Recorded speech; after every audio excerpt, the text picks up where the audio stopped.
Ladies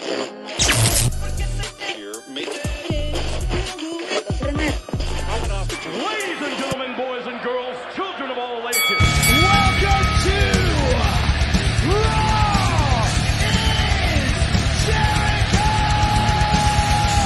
Hell yeah! Get some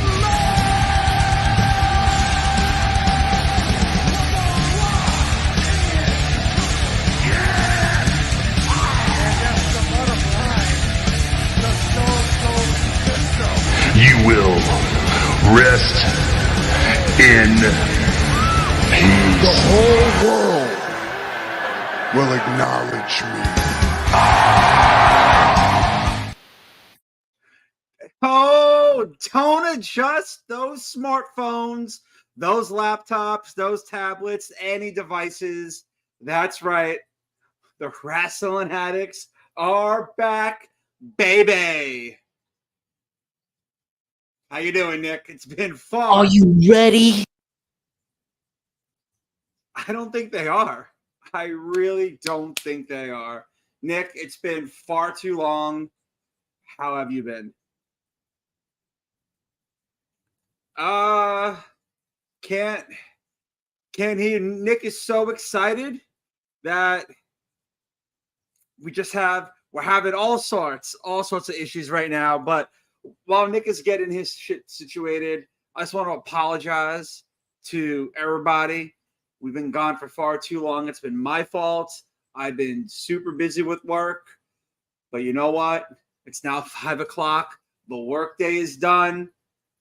Crack open a cerveza, any sort of alcoholic beverage. Cheers to you and cheers to Nick. Is he back? Did I hear? He's not. It's you know what? It's all good. It's all good. Wrestling has been taken off the last time we had a show. I heard a little bit of Nick, but now I don't hear anything. But what we're going to do is Survivor Series. Survivor Series War Games was last Saturday, and I honestly think the War Games concept is making Survivor Series one of the top pay-per-views. Sorry, PLEs. I feel like it's just making it more important, and it's because of War Games. And I think that, you know, it's something that from WCW. Nick, are you? I don't know. You heard a little bit. I hear you. Wait, are you there? I'm here. Yay! Right. Right. Nick coming in with the hot tag. That was weird. You're Anyway. You're a little low. I don't know if it's. I got it. I know, How about now? I would say that. There you go. Ooh. Ooh, I miss hearing that sexy voice. So happy to hear you. How's it going? Well, I missed you too, baby. Oh. What are you, the Undertaker over there? You got a little dark over there. I don't know if it's the shade or the camera. I'm not saying. Am I dark? It looks a little shadowy. I don't know, because I guess I got my camera like bright. I feel like I'm in an interrogation though right now. Anyway, where were you Saturday night? Where was I Saturday? I think I went to sleep at like 6 o'clock. I watched War Games on Sunday. Oh, okay. Listen, pay-per-views on Saturday for me, that's a no-go. I'm the old school. I'm traditionalist.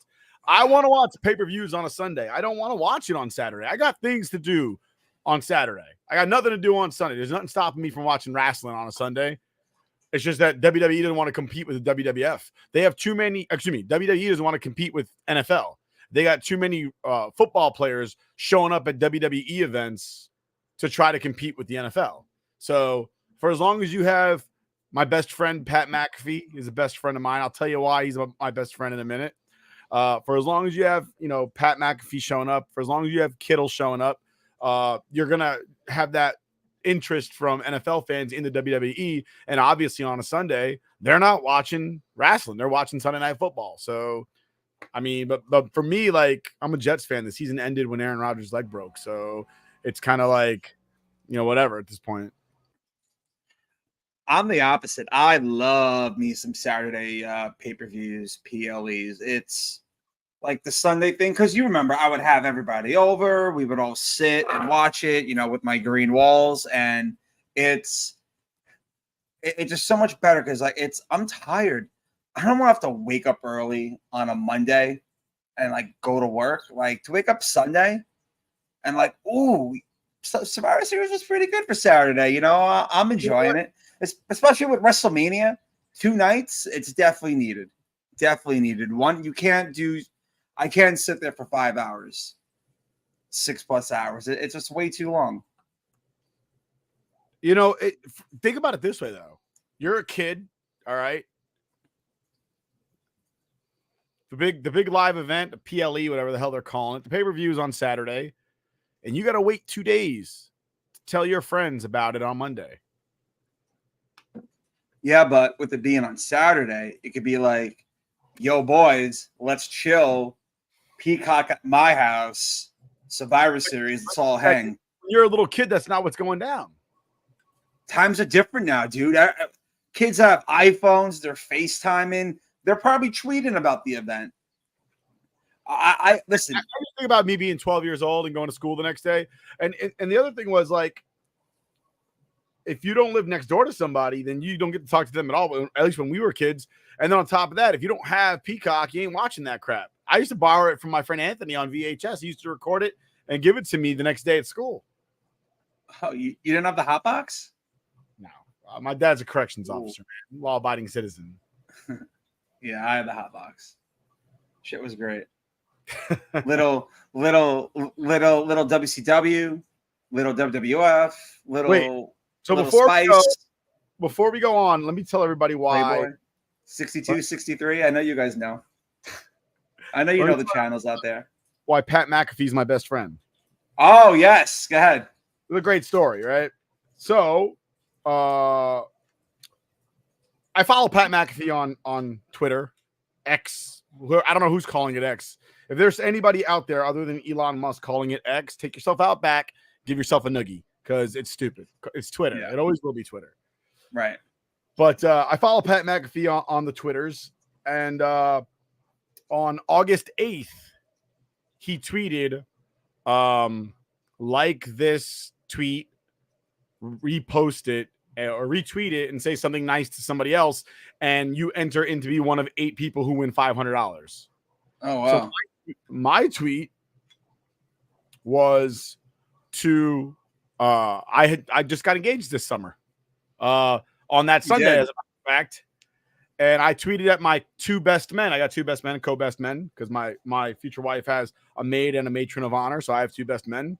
I said, nice. Boys, I appreciate you guys being there for me. Thank you so much for being there, because I proposed to my future wife in front of all of our family and friends, and I was there. And like 2 weeks later, I get a message on PayPal from Pat McAfee saying, "Here's $500." So Pat McAfee is my new best friend, and Matt, you were there on the day that I got engaged. You were a member of that special group, and here live, I'd like to ask you to be a member of another special group, and I wanted to know if you would like to be one of my groomsmen. Don't cry. I caught me off guard. I'm getting a little emotional. Yes. Yes. Yes. Yes. Yes. It'll be an honor. Not too long. I don't want to get copyrighted.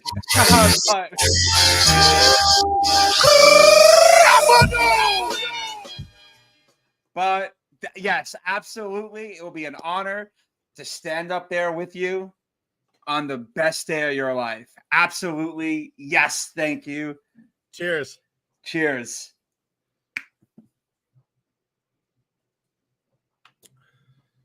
That's why I've been harassing Matt. We got to do a show. Because my plan was to do this live so I could record his reaction.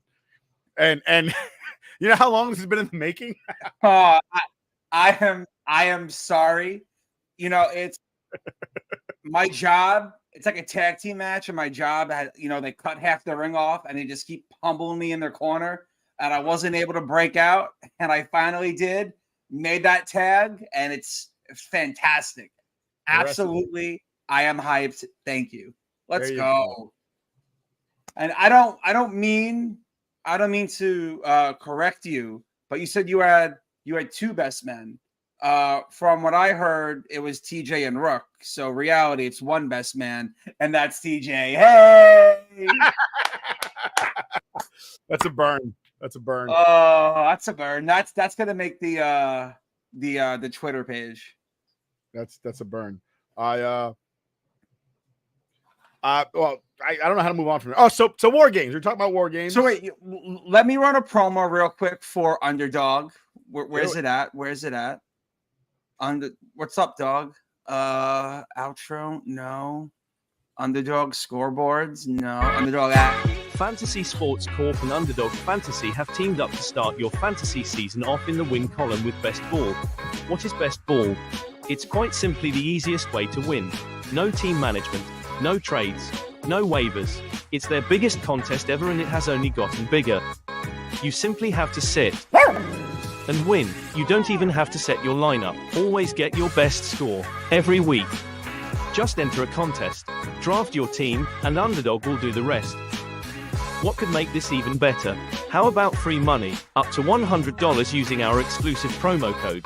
Go online now and use the promo code ADDICTS to double your deposit up to $100. You tell them Gingerbread sent you. Good girl. Sit, boo boo, sit. Good yes, thanks for running that. And War Games.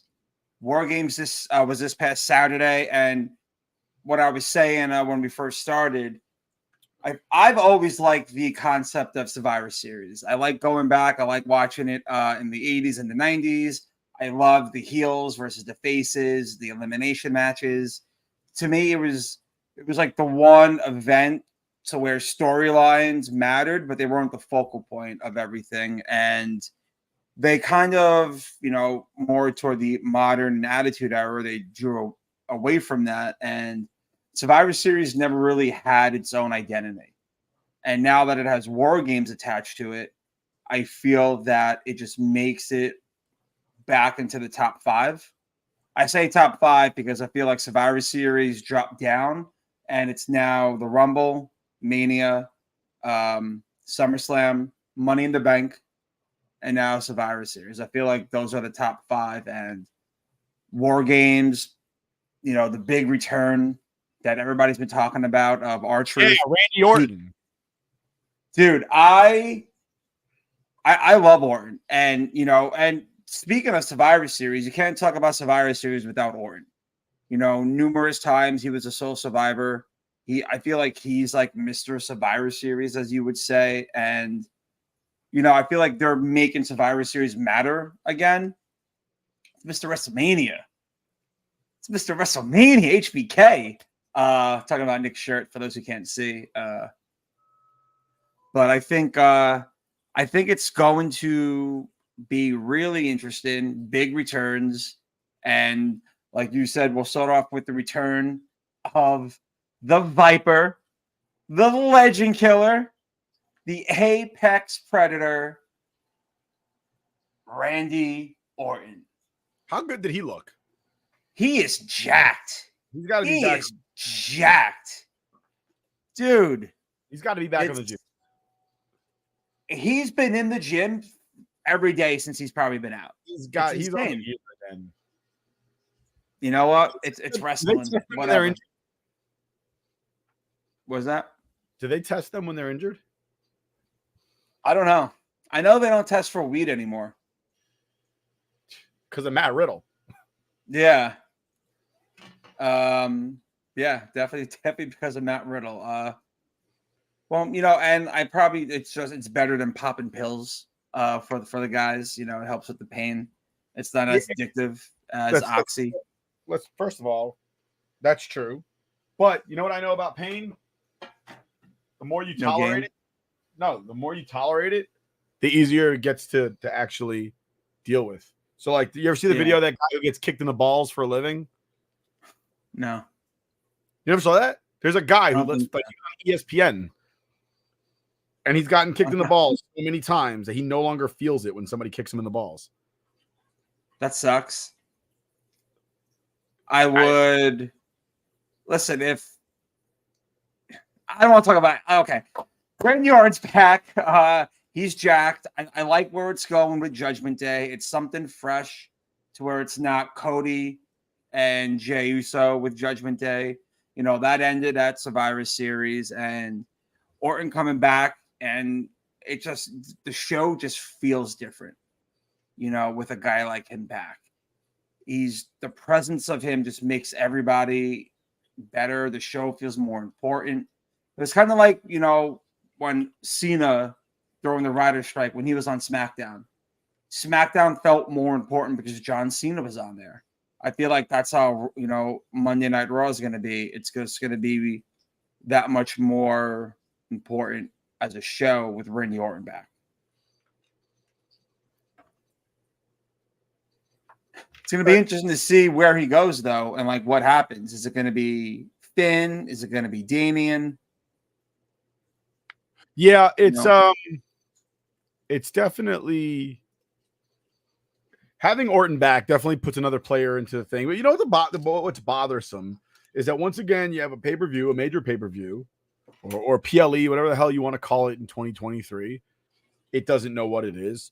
I'm fairly certain I did pay to watch it. It's just not. I didn't just pay just to watch it. I watched a bunch of stuff. Stuff too. But point being is, and the world champion just nowhere to be found. Seth Rollins was there. He was in the War Games match.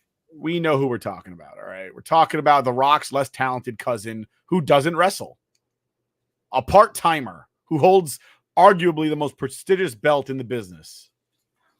It might as well be David Arquette holding that belt right now. I don't know about that. The thing is, he doesn't need to be there all the time. Listen, I agree. I'll tell you right now, you know when you're a stud? When you don't need a belt to be a draw.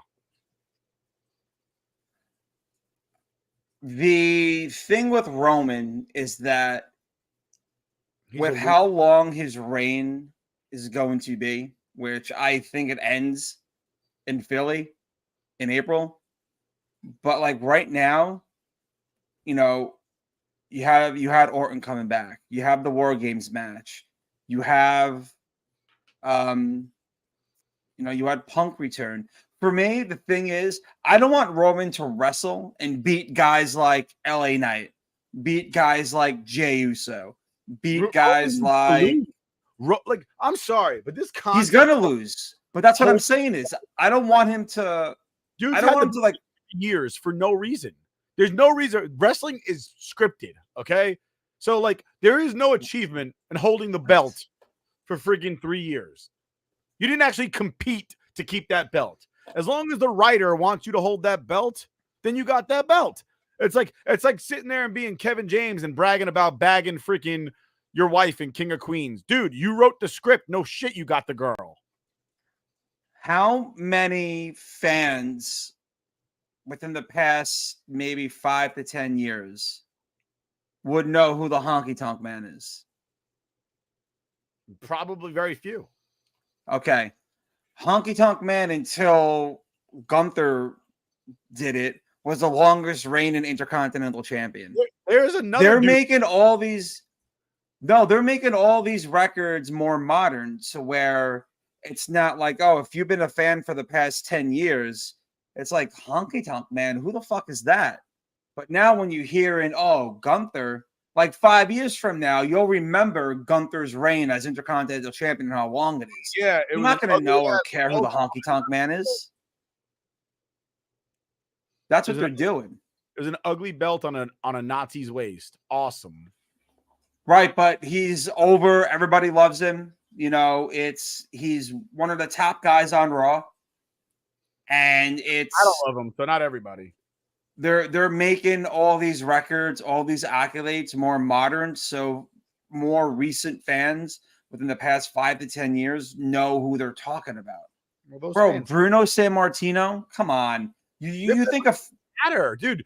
Think about this. How often did The Undertaker hold a belt while he was wrestling? Well, The Undertaker's not in my top 5. So for those who think The Undertaker's in the top 5, he's not. Top 10, possibly. If you remove WrestleMania, what does The Undertaker have? What does he have? And you can't even say all of WrestleMania, because I want to say the first maybe 5 to 6 WrestleMania matches were terrible. But my question, Sean made the matches what they were with the Streak. It made those are some of his best matches. Batista, maybe Randy Orton, not Triple H the first one, but the latter two. Taker's only about WrestleMania. So like for me, it's almost like the same thing like with Roman. Roman doesn't need the belt. The belt needs Roman. He absolutely needs the belt. 100%. Nobody would give a shit about him if he didn't have the belt for this stupid, ridiculously long amount of time. Nobody would care about it. I don't want it to end. I don't want it to end. Keep going. No, he would be one of the Usos if he didn't have that belt for as long as he has. He'd be Solo Sikoa.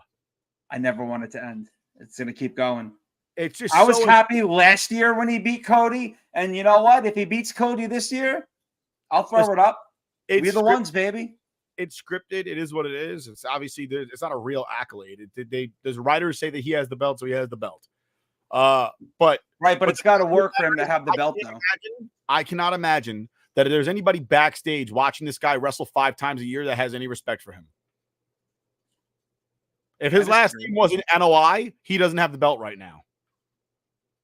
Brock had the belt, and he was never there. Again, same thing with Brock. I'm not sitting here saying it's unprecedented that people will get the belt and never wrestle. I'm saying I'm working every day, and I'm taking bumps every day, and I don't have a fucking belt.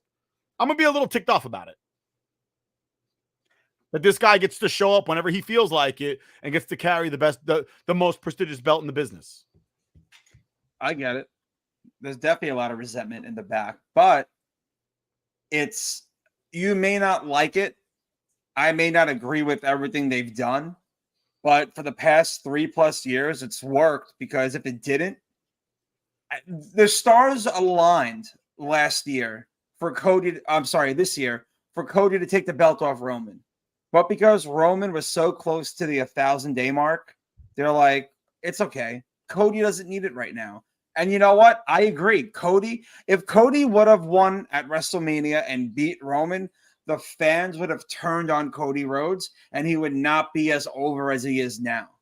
People love Roman. You may not like that he's not always there, but when he comes back, people watch, and people get up and they throw that finger up. Hold on. But people watch for the same fucking reason that I watched Floyd Mayweather fight. It's because I wanted to watch him lose because I couldn't stand him.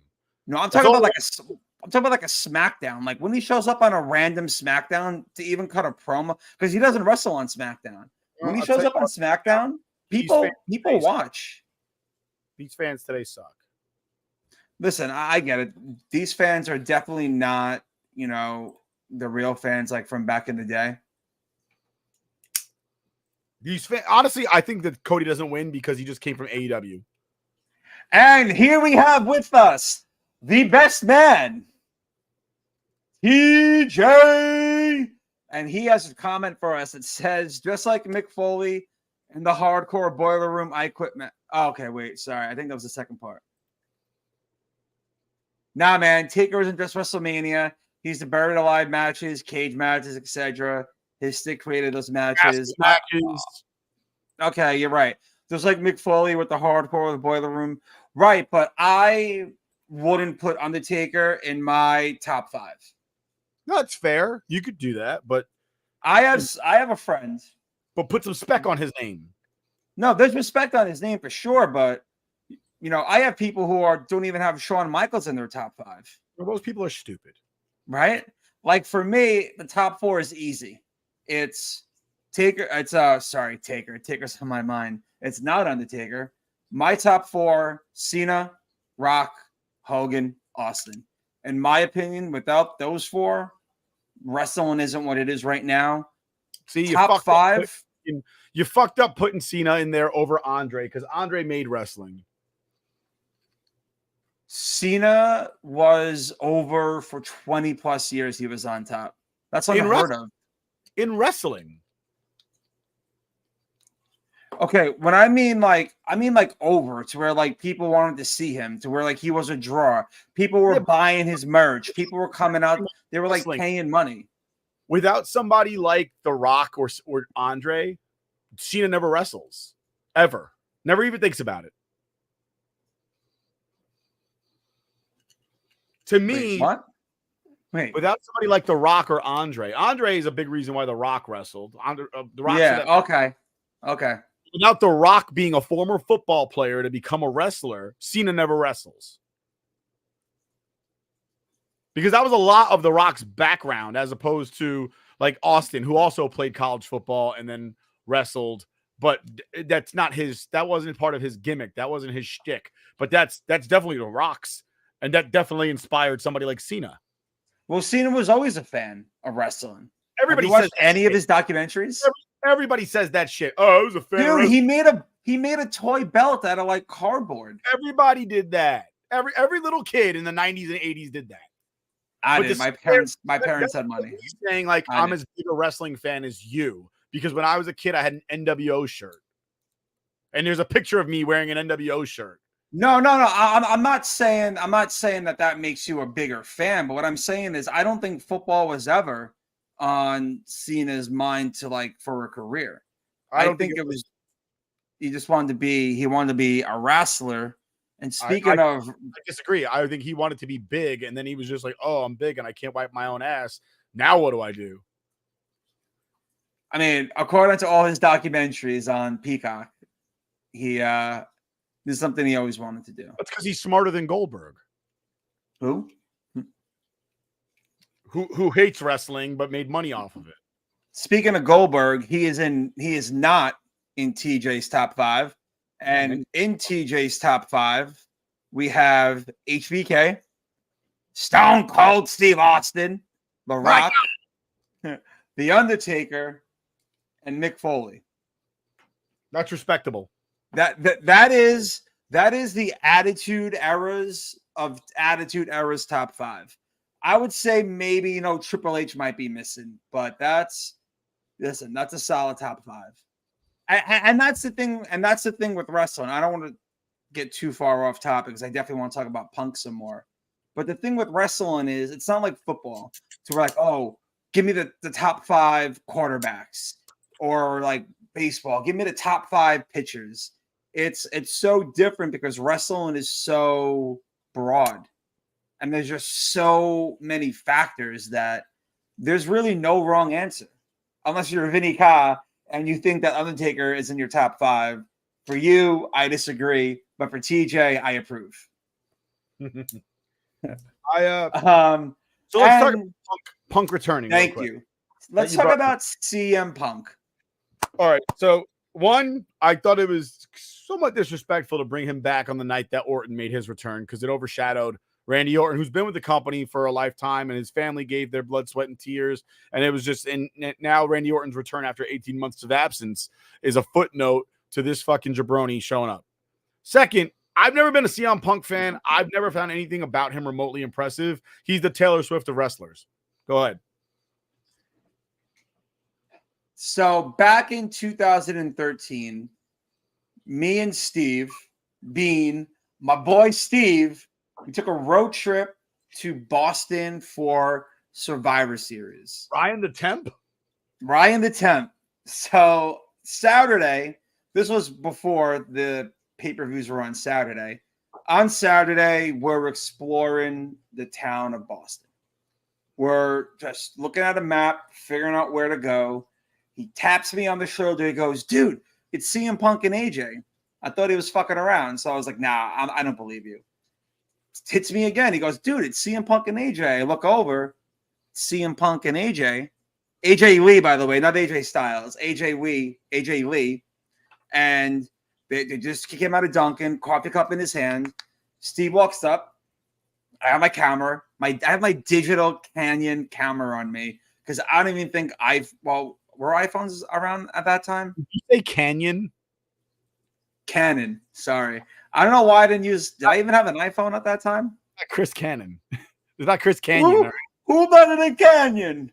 To be Everybody. honest, I don't know what phone I had or why I didn't use iPhones like were my out cell first. phone. I don't know what's wrong with you, but yes, iPhones. But like we used the camera, which was weird. And Steve, I took the picture of Punk and Steve. AJ was tight. She wanted no part of us. And I don't blame her because we're jabronis. And then I go ask Punk, I'm like, hey, Punk, do you mind if I have a picture too, please? And he goes, and I quote, if we do this, we're going to do this in the middle of the fucking street. So I was like, okay. Took a picture with CM Punk. They walked away. I waved and I yelled, see you guys on Sunday. And then 2 months later, he's out of the company. So being that he was an asshole to me, I was like, fuck this guy. Whatever. He's done. He wants to be a dick. Let him be a dick. But like when he came back 2 years ago to AEW, it was pretty cool. It was like it was special that he came back. The AEW pop, I think, was louder than when he came to WWE. But I don't watch AEW. I can't get into it. I try. I have nothing against it. I could barely watch, Raw on time. But like with Punk back, I didn't watch a lot of his AEW run, but I kind of do feel he was in the right with certain things with the Young Bucks and whatever else happened. I'm for it. I never thought he would be back. That's the thing. I never thought Punk would be back. And the fact that he came back, and it to me, it's wild. Like, I honestly, I know you say never. I never thought Punk would be back. I feel so. I never liked CM Punk. I always felt like he was a mark that got into wrestling, and he's like the Taylor Swift of wrestling. Like all these mediocre white women love Taylor Swift because she can't sing all that great, and her songs are kind of mediocre. She's not the craziest, sexiest woman that ever lived. She definitely can't dance or anything. Like there's nothing that she does that's really like, oh my God, that's impressive. And that's CM Punk. And I feel like all these Mark fans see him and they go, he's one of us. He's like like that midget guy that's like, fuck this shit, and throws himself through like tables and stuff like that. That's CM Punk. If CM Punk became like, if CM Punk never made it and he was still backyard wrestling, that would be that guy. And I guarantee you that guy is a huge CM Punk fan because again, like, and for me, wrestling, it's got to be you have to do something that's impressive, right? So an amazing physique or extremely large person like Earthquake or like the Undertaker or the Big Show, you're just a big dude, or you have a crazy physique like Warrior or Shamrock back in the day, or Rock, or those guys, or Hogan with his 22-inch pythons. Like that's impressive. Or you can be super fast and like aerial like Mysterio and a lot of the luchadors back in the day. Or you can be crazy on the microphone like Jericho, like HBK, who also did a couple of aerial things while still keeping it American. Yeah. There's nothing that CM Punk does where I'm just like, God, that was amazing. Nothing. He's like Bret Hart. Like Bret Hart to me is a very sound wrestler. Safe. That's the most important thing, is being safe. But there's nothing that Bret Hart ever did where I was just like, that was clearly the best there is, the best there was, the best. No, it was like the most mid there is, the mid there was, the mid there ever will be. The Taylor Swift of wrestling. That's CM Punk. Like he's just very mediocre. There's nothing about him that's remotely impressive. Like Taylor Swift, she does a lot of good things. Like good. She's a C student, and all the other girls see her and go, "I'm a C student. I could do that. I could sing along in the car." And that's all the marks at home watching CM Punk going, he's one of us. Chick Magnet Punk. He is us. We are Legion. All right, a lot to unpack here. One, and this has been, I don't even want to admit this, but this has been before Travis Kelce. But during the summer, I was like low key becoming a Swiftie. And let me explain why. And I think it ties into what you were saying about CM Punk being like Taylor Swift. It's not that I like Taylor Swift. It's that the performance she puts on just seems so like intoxicated and feel good that you just want to like like be at like one of her concerts. Like I'm not going to like jam to her music, but it's just like when you see everybody there singing the chorus and having a good time, it's like, wow, that shit looks like fun. It's like I want to like experience that. Like with Punk, I see what you're saying, but like for me, it's like it's the allure of CM Punk to where it's, you know, he did that pipe bomb, he had that hot summer, he says things that are like breaking the fourth wall in a way, like behind the scenes stuff that you don't really hear unless it's like a shoot. So I think maybe it's that he was gone for like 9 years, and a lot of WWE fans don't watch AEW. They don't, so they probably didn't even see him there. So for him to be back here, it's like, oh, it's kind of like what Punk said. I'm back home. I'm back home. And it ties into TJ's comment here that he's dropping. He said that the pop CM Punk got was a little too big for the amount of shade he has thrown at WWE and the business, but he's happy to pick up a paycheck now. And TJ probably didn't watch it, but he almost hit the nail on the head. When Punk cut that promo on Raw, he ended saying into the camera, he's not here to make friends, he's here to make money. And I feel like that is the best attitude to have, because that means you're just going to come to work, you're going to do what needs to be done, you're going to collect your paycheck and go home. Not cause any problems, not be a troublemaker. I also read, I don't know if it's true, it was on the X. It was that there's a clause in CM Punk's contract due to his conduct and behavior that probably if he acts like a dick, it's like, you're fired. So he's just come to work, do your job. You're an old man now. There's nothing to be upset about. You're definitely making 6+ figures. You're probably not going to be full time, you know. And how many of us were upset leaving a job or leaving a relationship that you gave it all to, and you just got disrespected and not treated the right way? Of course, you're going to leave and say negative shit. I mean, he held on to it for 9 years, but like for me, you know what? If he's going to come back, if we're going to see dream matches that I want, that I'm interested in seeing, you know, with Rollins, Owens, Styles, Roman, Cody, like all of these, I'm for it. I'm interested to see where it goes. And I have a feeling, due to the way Seth responded to Punk coming out at Survivor Series, that's going to be our night one main event for WrestleMania. It's going to be Punk versus Rollins for the World Heavyweight Championship. And I think Punk's going to get there by winning the Royal Rumble in Tampa.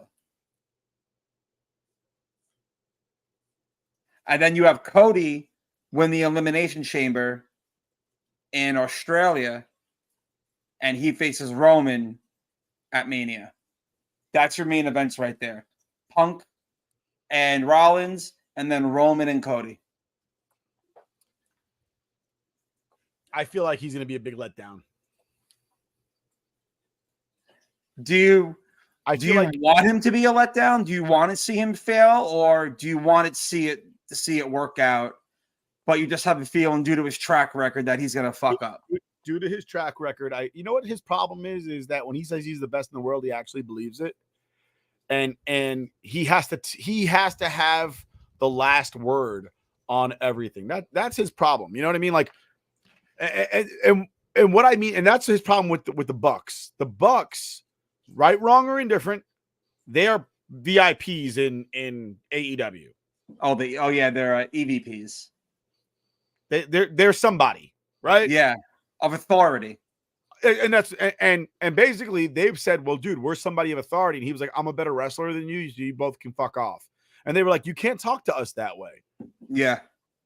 That's what it can. I mean, they obviously didn't say it in a professional manner, but they're not wrong. It's like Triple H right now is COO right now or something like that. Yeah. So he's COO. Is he a talent? Yes, he's a talent. But you can't go up to Triple H and say like, oh, I'm better than you, even if you're better than him. Right. You know what I mean? Like, and maybe I agree. I will say that the Bucks on a world stage I guess they haven't earned that, right? Because they're a tag team. Tag team's always going to be less viable of an option than a singles wrestler. Right. But without them, AEW probably doesn't exist. So in AEW, they are somebody to be reckoned with. They are a force. And despite the fact, and it was more of a line of like it was kind of like when Nash went to WCW. And I want to say it was Sting or Luger. One of them said, like, if this guy says that's not how we do it in New York one more time, I'm going to punch him in his face. And that, I could see Punk being like, well, I was world champion in WWF and we didn't do it that way. And I could see it just got to a point where they were like, you know what? Fuck you then, bro. Like, we don't care. We don't care. We are somebody here. You came to us. Right. Right. But Punk really believes he's the greatest thing in the world. I don't see, again, he's Taylor Swift as far as I'm concerned. There's nothing that he does that I'm remotely impressed by. His moveset is not impressive. His mic skills are okay, I guess. He doesn't have any type of physique that's to be noticeable where you're just like, wow, that's a mammoth of a man. He's just an average dude with a Pepsi tattoo and a fucking Cobra tattoo.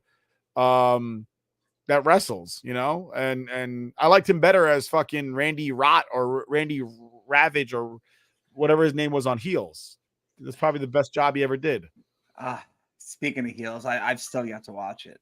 Oh my God, it's an amazing show. They got canceled. It didn't get picked up for a third season. It didn't get canceled. It didn't get picked up for a third season. I'm shocked.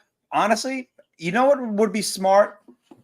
And this is to you out there. Hey, Peacock. You got the WWE Network, right? Go fucking pick up Heels.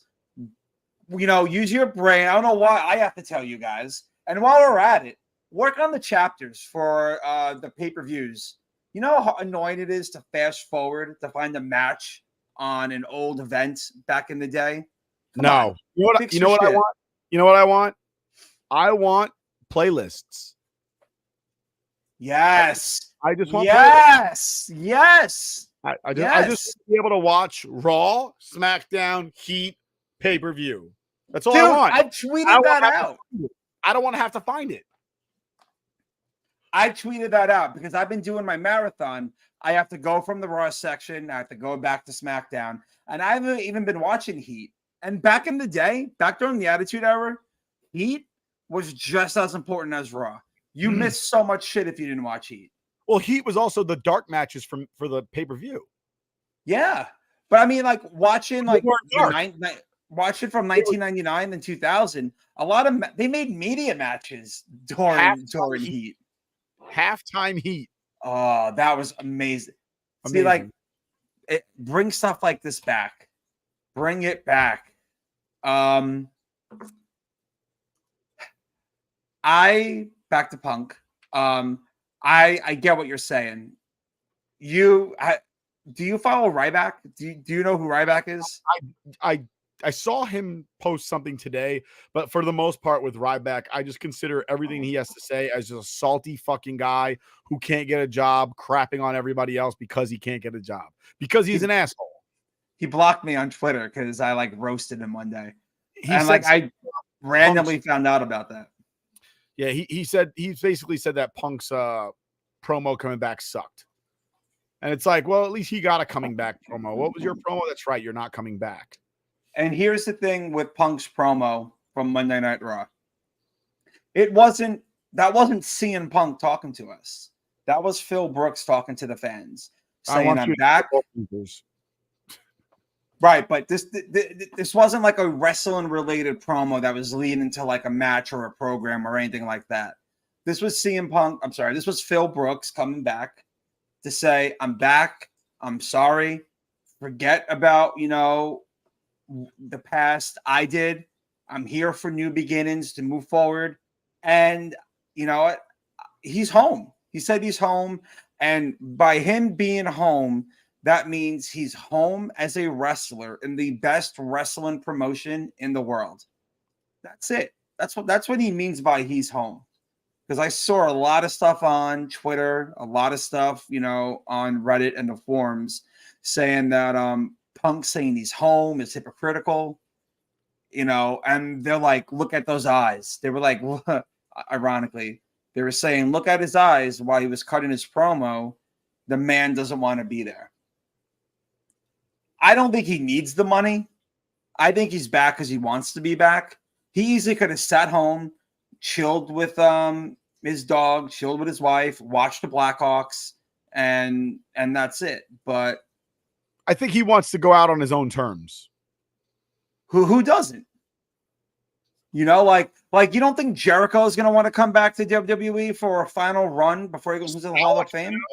I want you to know I love Chris Jericho. I love Jericho. Jericho's great. He's not in my Rushmore. He's not. But he's probably top 10 for me. Jericho's in my top 10. Absolutely. I love Chris Jericho. I think he's an amazing wrestler. He's a hockey fan, which immediately makes him a better person. The longevity of Chris Jericho to stay relevant. He always recreated himself. Nothing always.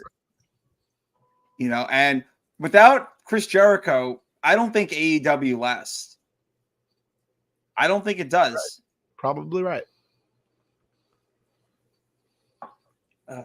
But it's a long 2 months until the Royal Rumble.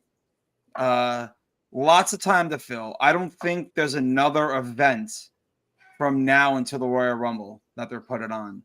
So they need to. I would space Punk out. I wouldn't have him every week right now. I don't want him to be overexposed on WWE TV. And then it's like, oh, okay, Punk again. I want to try to keep that allure. Like, he hasn't been on TV in 9 years. Like, I don't want to be over. I saw him on AEW a couple weeks ago. I don't know what you're talking about. I mean, WWE TV. It's so. As you said that, I was just smiling because I thought to myself, in the 90s, we saw Stone Cold Steve Austin every freaking night. And every night when that glass shattered, there was a pop. Imagine sitting there being like, I'm so tired of this Austin guy. Imagine. Right. You're right. Imagine sitting there watching Raw in 1999 and being like, oh my God, Deborah McMichael's titties. I'm like, these again? Really? You know what I don't want to say the problem, but the problem with today is that after we watched Raw back in the day, before SmackDown, that was it. That really was it. We had to wait 6 whole days until Raw was on again. It's now there's still the case. They don't have everywhere now.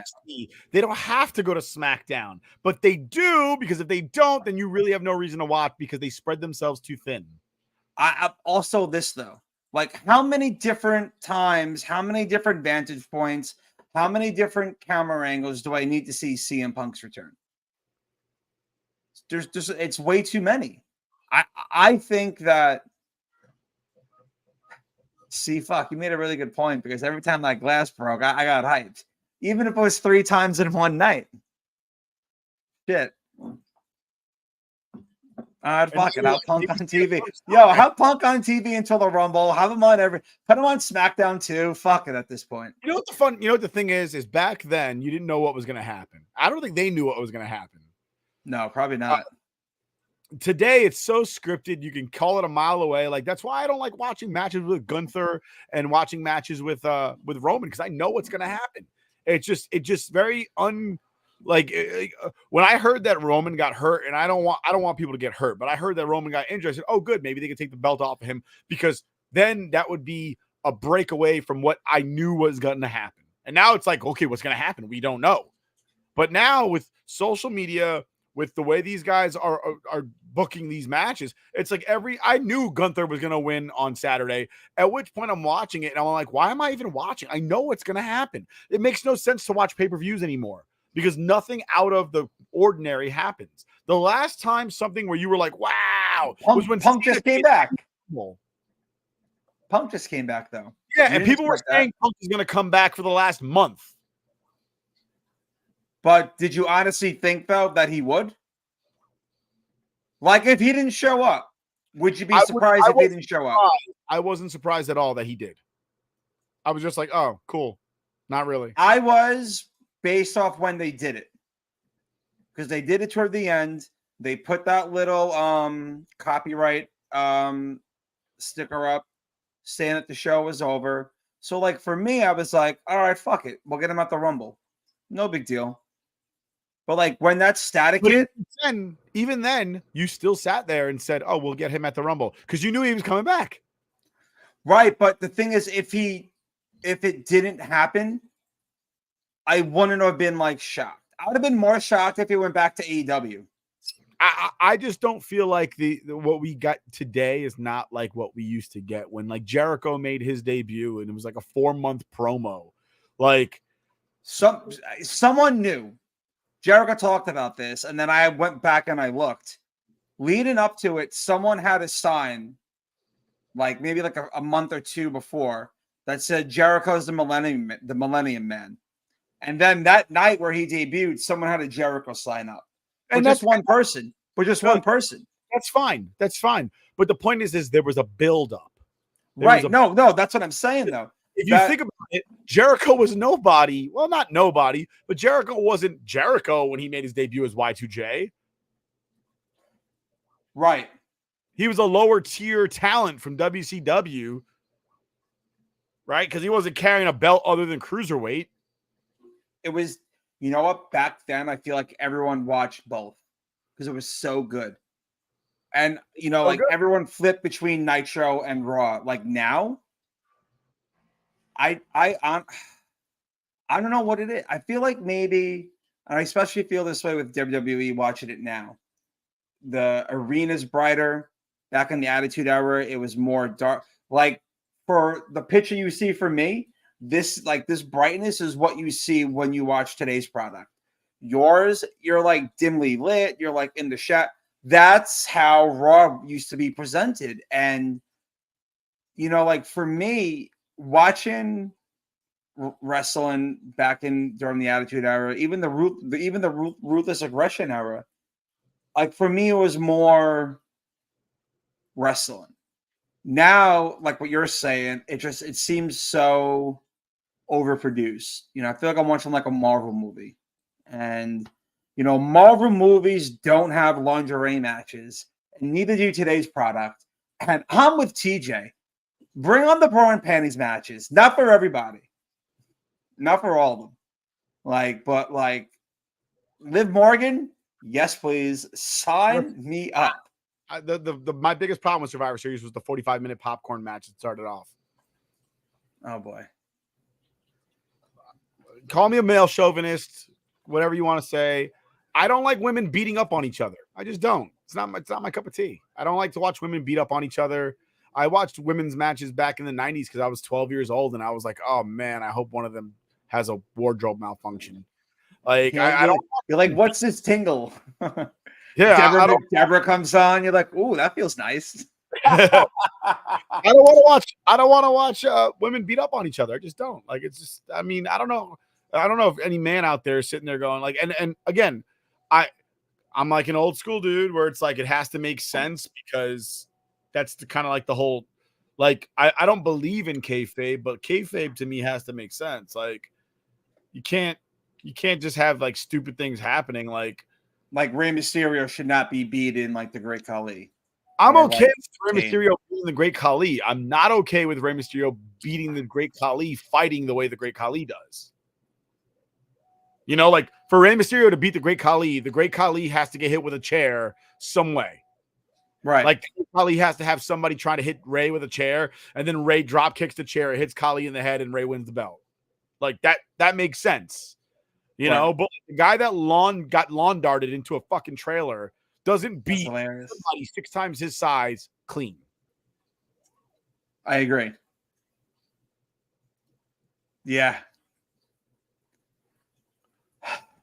TJ, I agree. Appreciate you got it. I was just reading. Nick agrees. I'm going to read it for those who may be preoccupied right now. TJ drops a comment. I appreciate Cena, great talent, but I feel like he ushered in the PG era. He showed a cleaner product could get over. I think it was starting to go PG before Cena. No, I disagree. I think what they did is Cena stopped cutting his raps. Cena made the fucking Pokemon era of wrestling where you only needed 4 moves, and you didn't curse, and nobody showed their ass or their tits. Like, how long it's been since I've seen Billy Gunn's ass? Too long. Google it. Daddy ass. Listen, when I was a kid, we played video games where you can moon each other in the fucking game, and they put a blur over your. Wow, that's right. Outside of Sean, who's your favorite member of DX, and why is it Billy Gunn? And why is it Billy Gunn? I don't know. I don't know why it's Billy Gunn. I do have an affinity for Billy Gunn, though. Me too. I don't know why. I hate X-Pac. The fiery passion that consumes my soul. I hate X-Pac. X-Pac heat with me is still real 20 years later. I love X-Pac. He has some hard to find action figures, and it's annoying. X-Pac and Road Dogg had no gimmick outside of DX. You know what's so funny? I'm up to right around about Survivor Series 2000. So I'm watching like the Raws and SmackDowns, and Michael Cole keeps on fucking saying DX, one of the greatest tag teams of all time. Road Dogg and X-Pac. No. Because Road Dogg and X-Pac were never tag team champions. They were never tag team champions. Ever. They lost every single tag team title match they were in. If you want the greatest tag team of all time, you gotta go with the New Age Outlaws, son. I wouldn't say the greatest of all time. I mean, Road Warriors, they're up there. You know. Oh, you didn't know? That music, I didn't realize this. Entrance of all time. I didn't realize Billy Gunn was in the other guys. You didn't know that? When they're at the Knicks game, he's sitting in the second row right behind them. I got to go back and watch that. I got to look for that. You call yourself a wrestling fan? I mean, yeah. And you didn't know Billy Gunn is in the other guys? Speaking of the other guys, make sure you check out the other guys. And by the other guys, I mean the Scoreboard Addicts. We have Nick right here, and we have TJ dropping some comments. And if you really want to talk about the other guy, there's also the Rook who oh wow, there he is. There's John Cena. I mean, Mark Wahlberg. Yeah. Rosie Perez is to his right, our left. Oh, wow. Is that Road Dogg on the top left? Oh shit! I think it is. I've never noticed it, but I'm pretty sure that's Road crazy. Dogg. I'm pretty sure that's Road Dogg. There's Billy. There's Brooke Shields, Tracy Morgan, Will Ferrell. But I'm pretty sure that's the Road Dogg on the far left. That's Rosie Perez. That's 100% the Road Dogg. I never noticed. Wow. That. You're right. The New Age Outlaws are the greatest tag team of all time. See? There you go. I was cutting a promo for you guys. For you guys. I was cutting a promo saying that talking about the other guys are the Scoreboard Addicts, and you can find them Thursday nights right around the time Thursday Night Football starts. We have one guy, Nick. We got the other guy, TJ. And then the really, really other guy is the Rook. So make sure you check them out. And TJ, you missed the beginning of the show. I burned Rook really good. Fantastic joke. Make sure you check that out because I think that was funny. Yeah, I think it's time. I think we had a good show. We talked about Punk, what's going to happen, and what we want to see happen. Lots could happen. I'm just excited that I'm finally back, that we had a show. You want to, dare we say, tune in next week? I'm ready. Okay. So thanks for joining. Tune in next week to where you can find us back and we'll be talking about anything and everything wrestling related. Let me find the outro. There it is. Peace out. Great seeing you guys. Peace.